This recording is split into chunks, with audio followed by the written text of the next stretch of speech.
Bonjour. Je voudrais te parler aujourd'hui de ce que c'est que l'incarnation, d'être incarné, selon mon éclairage.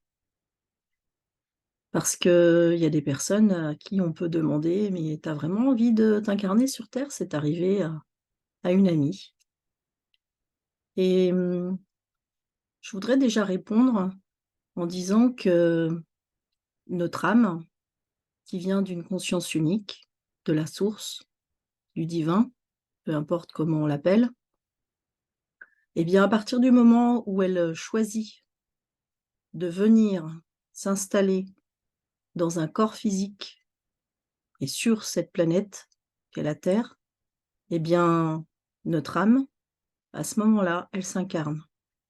Donc quoi qu'il arrive, à partir du moment où on est sur cette Terre, où on a un corps physique, eh bien, nous sommes incarnés. Après, il y a différentes nuances, je dirais, heu, à ce que peut signifier l'incarnation et je vais vous donner ma version. C'est de trouver une juste harmonie, une sorte de fil de funambule entre, ce qu'on peut vivre dans la matière, nos expériences du quotidien et notre âme, c'est ce qu'elle veut, c'est ce qu'elle souhaite et c'est de considérer que tout ce qu'on vit dans la matière, en restant bien dedans et en ne la fuyant pas, eh bien, tout ce qui nous arrive est juste.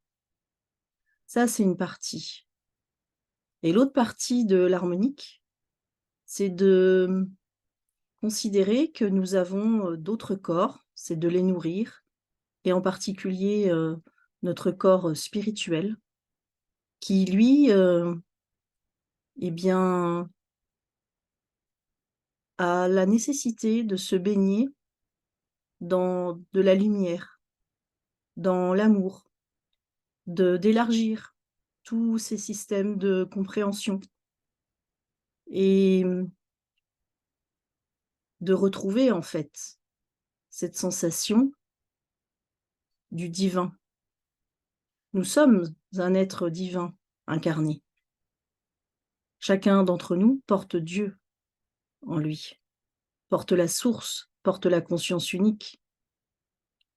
Et donc être incarné pour moi, c'est vraiment de trouver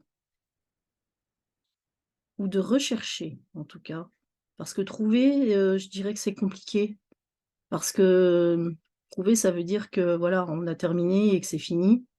En fait non, nous sommes toujours dans un processus d'évolution constant et à partir du moment où on se rend compte qu'il y a, que nous sommes une émanation de cette conscience unique, eh bien, c'est aussi d'être incarné en étant sur terre, les pieds bien sur terre et ne pas fuir la réalité.